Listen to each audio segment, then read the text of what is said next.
ওম শান্তি 23/1/2025 মুরলি। বাবা বলছেন, মিষ্টি বাচ্চারা, মুখ্য দুটি কথা সবাইকে বোঝাতে হবে। এক তো বাবাকে স্মরণ করো, দ্বিতীয় হলো 84 চক্রকে জানো। তাহলে সব প্রশ্নের অবসান হবে। প্রশ্ন: বাবার মহিমার কোন শব্দটি আসে যা কিনা শ্রীকৃষ্ণের মহিমায় হয় না? উত্তর: বৃক্ষপতি হলেন একমাত্র বাবা। শ্রীকৃষ্ণকে বৃক্ষপতি বলা হবে না। পিতাদেরও পিতা বা পতিদেরও পতি এক নিরাকারকে বলা হয়, শ্রীকৃষ্ণকে নয়। দুজনের মহিমা আলাদাভাবে স্পষ্ট করো। দ্বিতীয় প্রশ্ন: বাচ্চারা, তোমরা গ্রামে গ্রামে কোন খবরটি ঢাক ঢোল বাজিয়ে জানিয়ে দেবে? উত্তর: গ্রামে গ্রামে ঢাক ঢোল বাজিয়ে সবাইকে জানাবে যে মাধব থেকে দেবতা, নরকবাসী থেকে স্বর্গবাসী কিভাবে হতে পারো এসে বুঝে নাও। স্থাপনা বিনাশ কিভাবে হয় এসে বোঝো। গীত: তুমি মাতা পিতা তুমি। ওম শান্তি। এই গীতের শেষ লাইনে আছে, তুমিই নৌকো তুমিই নৌকোর মাঝি। এ হলো রং। যেমন নিজেই পূজ্য নিজেই পূজারী বলা হচ্ছে, এই কথাটিও সেই রকম হয়ে যায়। জ্ঞানের উজ্জ্বলতায় যারা উজ্জ্বল তারা এই গীত শুনেই বন্ধ করে দেবে, কারণ বাবার ইনসাল্ট হয়ে যাচ্ছে। এখন তোমরা বাচ্চারা তো নলেজ প্রাপ্ত করেছ, অন্য মানুষের তো এই নলেজ নেই। তোমরাও এখনই তা পেয়ে থাকো, আর কখনো হয়ও না। গীতার ভগবানের থেকে এই পুরুষোত্তম হওয়ার নলেজ প্রাপ্ত হয়, এই কথা বোঝে, কিন্তু কখন কিভাবে প্রাপ্ত হয় সে কথা ভুলে গেছে। গীতা হলো ধর্মস্থাপনের শাস্ত্র, অন্য কোনো শাস্ত্র ধর্মস্থাপনার্থে হয় না। শাস্ত্র শব্দটিও ভারতেই কাজে আসে। সর্বশাস্ত্রের শিরোমণি হলো গীতা, বাকি অন্য সব ধর্ম তো পরে আসবে, তাদের শিরোমণি বলা হবে না। বাচ্চারা জানে বৃক্ষপতি হলেন একমাত্র বাবা। তিনি হলেন আমাদের পিতা, পতিও তিনি, সকলের পিতাও তিনি। তাঁকে পতিদেরও পতি পিতাদেরও পিতা বলা হয়। এইরূপ মহিমা একমাত্র নিরাকারের উদ্দেশ্যে গাওয়া হয়। কৃষ্ণের এবং নিরাকার বাবার মহিমা বর্ণনার তুলনা করা হয়। শ্রীকৃষ্ণ তো হলেন নতুন দুনিয়ার প্রিন্স। তিনি তাহলে পুরানো দুনিয়ায় সঙ্গম যুগে রাজযোগ শেখাবেন কিভাবে? এখন বাচ্চারা বুঝেছে আমাদের ভগবান পড়াচ্ছেন। তোমরা পড়াশোনা করে এই দেবী দেবতায় পরিণত হও। পরে এই জ্ঞান প্রচলনে থাকে না, প্রায় লুপ্ত হয়ে যায়। বাকি আটায় লবণ সম চিত্রগুলি রয়ে যায়। বাস্তবে কোনো চিত্রই যথার্থ নয়। সর্বপ্রথমে বাবার পরিচয় পেয়ে গেলে তোমরা বলবে, এই কথা ভগবান বোঝাচ্ছেন। সে কথা তো সতত বলবে। তোমরা কি প্রশ্ন করবে? প্রথমে বাবাকে তো জানো। বাবা আত্মাদের বলেন, আমাকে স্মরণ করো। শুধুমাত্র দুটি কথা স্মরণ করো। বাবা বলেন, আমাকে স্মরণ করো আর 84 চক্রকে স্মরণ করো, ব্যাস। এই দুটি মুখ্য কথা বোঝাতে হবে। বাবা বলেন, তোমরা নিজেদের জন্মগুলিকে জানো না। ব্রাহ্মণ বাচ্চাদেরই বলেন, অন্য কেউ তো বুঝবে না। প্রদর্শনীতে দেখো কত মানুষ এসে ভিড় করে। তারা ভাবে এত মানুষ যায়, নিশ্চয়ই কিছু দেখার জিনিস আছে, ঢুকে পড়ে। এক একজনকে বোঝাতে গেলে মুখ ব্যথা হয়ে যাবে। তখন কি করা উচিত? প্রদর্শনী পুরো মাস চলতে থাকলে বলা যায়, আজ ভিড় আছে, কাল পরশু এসো। তাও যার পড়াশোনার ইচ্ছে থাকবে অথবা মানুষ থেকে দেবতা হওয়ার ইচ্ছে থাকবে তাকেই বোঝাবে। এক এই লক্ষ্মীনারায়ণের চিত্র অথবা ব্যাজ দেখানো উচিত। বাবার দ্বারা এই বিষ্ণুপুরীর মালিক হতে পারো। এখন ভিড় আছে, সেন্টারে এসো। ঠিকানা তো লেখা আছে। বাকি এইভাবে বলে দেবে, এ হলো স্বর্গ, এ হলো নরক। তো মানুষ কি বুঝবে? সময় নষ্ট হয়ে যায়। এমনভাবে তো চিনতে পারবে না ইনি উচ্চ ব্যক্তি, এই ব্যক্তি ধনী না গরিব। আজকাল পোশাক এমন পরে যে কিছু বোঝা যায় না। সর্বপ্রথমে তো বাবার পরিচয় দিতে হবে। বাবা হলেন স্বর্গস্থাপনকারী। এখন এই রকম হতে হবে। মুখ্য উদ্দেশ্য সামনে রয়েছে। বাবা বলেন, আমি হলাম সর্বোচ্চ, সবচেয়ে উঁচুতে। আমাকে স্মরণ করো। এ হলো বশীভূত করার মন্ত্র। বাবা বলেন, মাম একম স্মরণ করো, তাহলে তোমাদের বিকর্ম বিনাশ হবে এবং বিষ্ণুপুরীতে এসে যাবে। এই কথা তো নিশ্চয়ই বোঝানো উচিত। 8-10 দিনের প্রদর্শনী তো আয়োজন করা উচিত। তোমরা গ্রামে গ্রামে ঢাক বাজিয়ে খবর দিয়ে দাও যে মানুষ থেকে দেবতা, নরকবাসী থেকে স্বর্গবাসী কিভাবে হতে পারো, এসে বুঝে নাও। স্থাপনা বিনাশ কিভাবে হয়, এসে বুঝে নাও। যুক্তি তো অনেক আছে। তোমরা বাচ্চারা জানো যে সত্যযুগ আর কলিযুগে রাত দিনের তফাৎ। ব্রহ্মার রাত ও ব্রহ্মার দিন বলা হয়। ব্রহ্মার দিন সেই আবার বিষ্ণুর দিন।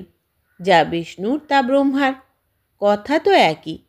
ব্রহ্মারও 84 জন্ম, বিষ্ণুরও 84 জন্ম। শুধুমাত্র এই লিপ জন্মের তফাৎ হয়ে যায়। এই কথা বুদ্ধিতে বসাতে হয়। ধারণা না হলে কাউকে কিভাবে বোঝাবে? এই কথা বোঝানো তো খুবই সহজ। শুধুমাত্র লক্ষ্মীনারায়ণের চিত্রের সামনে এই পয়েন্টস বলো। বাবার সাহায্যে এই পদমর্যাদা প্রাপ্ত হয়। নরকের বিনাশ সামনে রয়েছে। তারা তো নিজের মনুষ্য মতই শোনাবে। এখানে তো আছে ঈশ্বরীয় মতামত, যা আমাদের অর্থাৎ আত্মাদের ঈশ্বর দ্বারা প্রাপ্ত হয়েছে।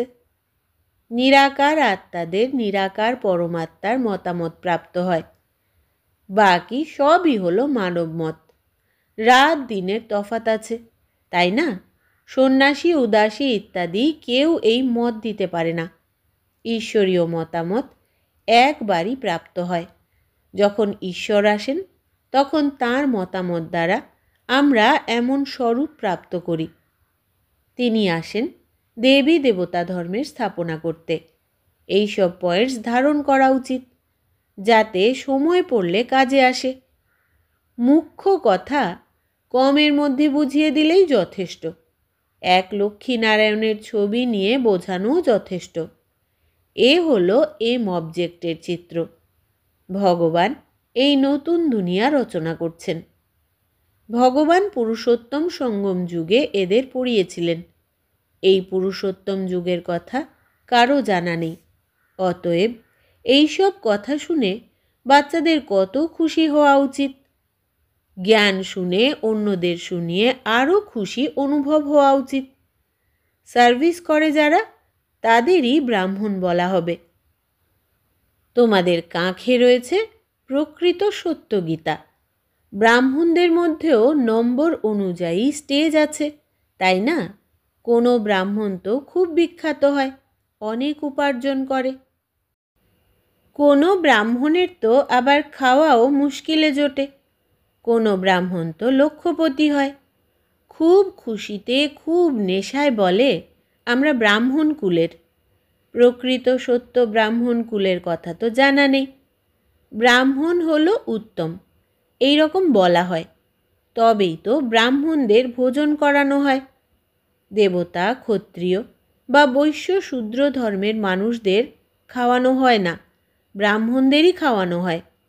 তাই বাবা বলেন, তোমরা ব্রাহ্মণদের ভালোভাবে বোঝাও। ব্রাহ্মণদেরও সংগঠন থাকে, সেসব ভালো করে যাচাই করে সেখানে যাওয়া উচিত। ব্রাহ্মণ তো প্রজাপিতা ব্রহ্মার সন্তান হওয়া উচিত। আমরা ব্রহ্মারই সন্তান। ব্রহ্মা কার সন্তান, সে কথাও বোঝানো উচিত। ভালো করে খোঁজ খবর নেওয়া উচিত যে কোথায় কোথায় তাদের সংগঠন আছে। তোমরা অনেকের কল্যাণ করতে পারো। বানপ্রস্থ মহিলাদেরও সভা ইত্যাদি হয়। বাবাকে সবাই খবর থোড়াই কি দেয় যে আমরা কোথায় কোথায় গেছিলাম? সব জঙ্গলে ভরা।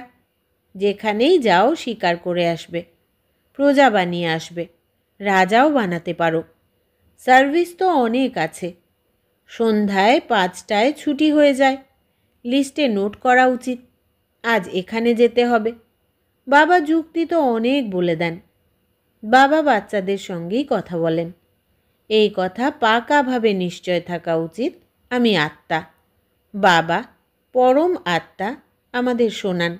ধারণ আমাদের করতে হবে, যেমন শাস্ত্র অধ্যয়ন করে এবং সেসব সংস্কার রূপে অন্য জন্মেও ইমার্জ হয়ে যায়।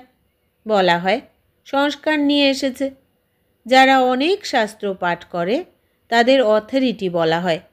তারা নিজেদের অলমাইটি ভাবে না। এই হলো খেলা, যা বাবা বোঝান। নতুন কথা নয়, ড্রামা এমনই বানানো হয়েছে।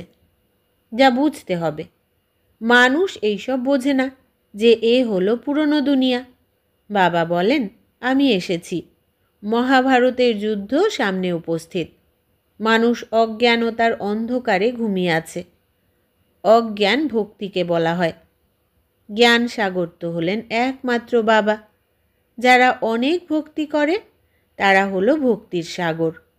ভক্তদের মালাও আছে, তাই না?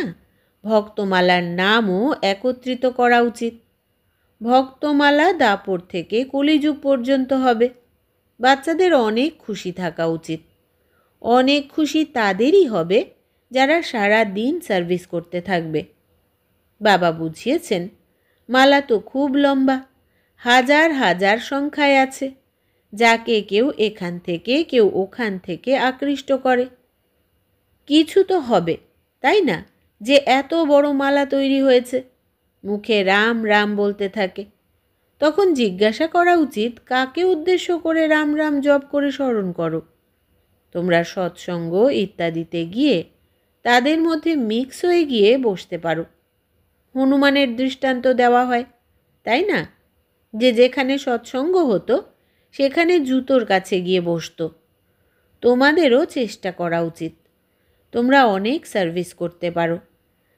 সার্ভিসে সফল তখনই হবে যখন জ্ঞানের পয়েন্ট বুদ্ধিতে থাকবে, বৃদ্ধি পাবে, জ্ঞানে মগ্ন থাকবে। সার্ভিসের অনেক যুক্তি আছে।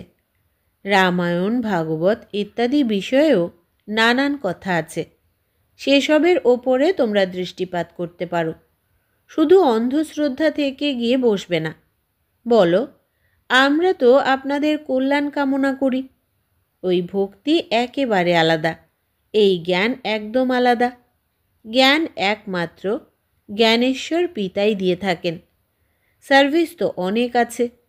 শুধু এই কথা বলো উঁচু থেকে উঁচুতে কে অবস্থান করেন? উঁচুর থেকেও উঁচুতে হলেন একমাত্র ভগবান।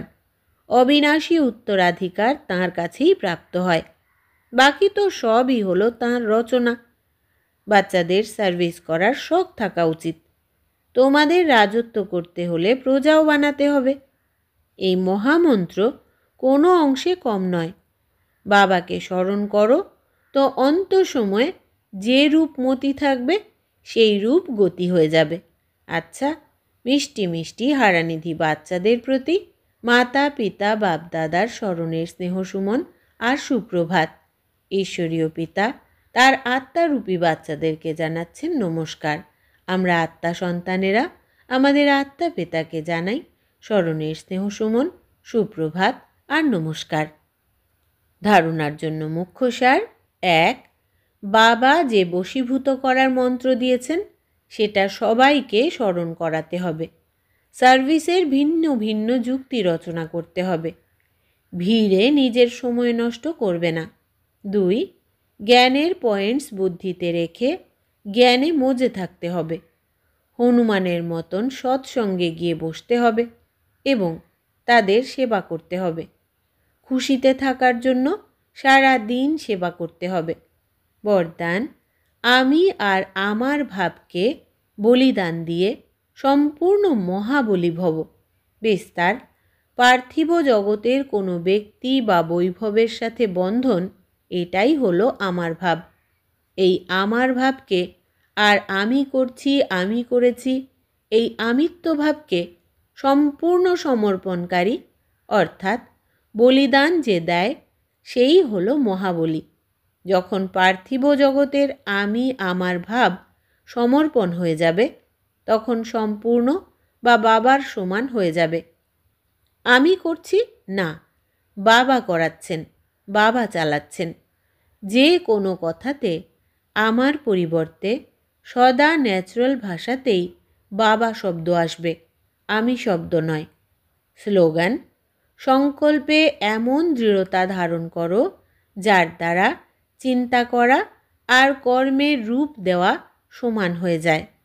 সংকল্পে এমন দৃঢ়তা ধারণ করো যার দ্বারা চিন্তা করা আর কর্মে রূপ দেওয়া সমান হয়ে যায়। আচ্ছা, নিজের শক্তিশালী মনসার দ্বারা সকাশ দেওয়ার সেবা করো। সময় অনুসারে এখন মন এবং বাণীর দ্বারা একসাথে সেবা করো। কিন্তু বাণীর দ্বারা সেবা হলো সহজ, মনসা সেবায় অ্যাটেনশন দেওয়ার বিষয় আছে। এই জন্য সকল আত্মাদের প্রতি মনসাতে শুভ ভাবনা, শুভ কামনার সংকল্প হবে। বাণীতে মধুরতা, সন্তুষ্টতা, সরলতার নবীনত্ব হবে। তাহলে সহজেই সফলতা প্রাপ্ত হতে থাকবে। আচ্ছা, আজকের সমান হচ্ছে: আমি আমিত্বের বন্ধন থেকে সম্পূর্ণ মুক্ত আত্মা। ওম শান্তি।